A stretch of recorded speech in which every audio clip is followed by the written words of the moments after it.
Selamat pagi anak-anak. Untuk pembelajaran tentang K3LH dan K3LK hubungannya dengan apa? Lingkungan kerja. Maka kita harus hati-hati ya. Jadi hati-hati apa?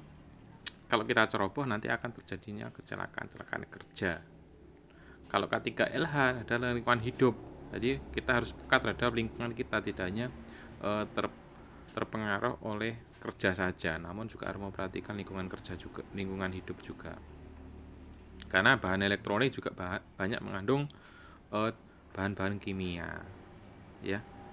Nah, kemudian jenis kecelakaan pada waktu kerja itu ada pendarahan, kejutan, keracunan dan lain sebagainya, sengatan listrik karena kita juga bekerja di lingkungan dengan sebagai nyawanya di listrik, maka kita harus berhati-hati bagaimana antisipasinya ketika kita berhadapan langsung dengan komputer misalkan ketika kita menghadapi langsung dengan komputer, kita harus hati-hati hindari bahan-bahan yang bersifat cairan, apalagi bahan-bahan korosi yang mudah merusak bahan-bahan elektronika ya. Misalnya ketika kalian membawa air mineral, jangan sampai air mineral didekatkan secara langsung dengan media atau alat tersebut ya.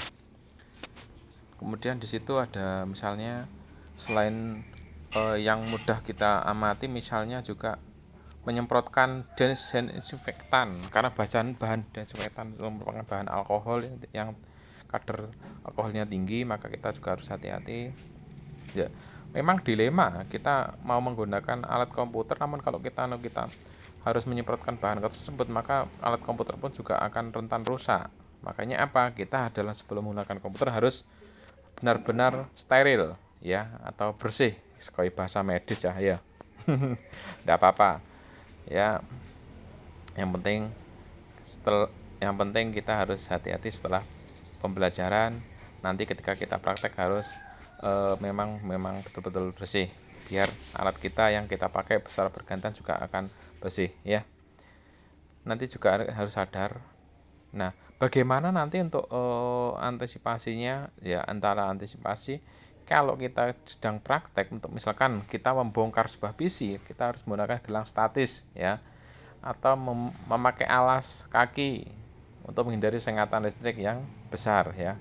Atau pakai apa alternatifnya? Ketika masih pakai kaos kaki yang bersih, masih bisa dipakai untuk menghindari sengatan secara langsung. Oke, banyak ya. Jadi ini kalian baca, dan sekarang saya hanya mengambil garis besarnya saja, karena tegangan yang kita pakai itu tegangan dada 0, dan standar SI nya internasional kita menggunakan 3 kabel, ground, plus sama minus.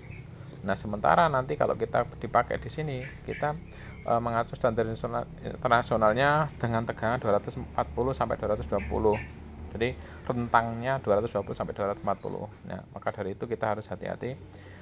Nah, dalam hal tersebut kita juga harus peka ketika terjadi sengatan listrik, karena itu sifatnya refleks. Kita harus hati-hati ya. Harus hati-hati. Sebagai bahan akhirnya coba dikerjakan dulu.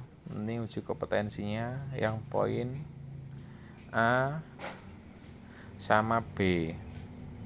Poin A sama B nanti hasilnya tolong dicekret, dikirimkan ke Pak Hari langsung saja WA, karena sinyalnya sangat susah ya.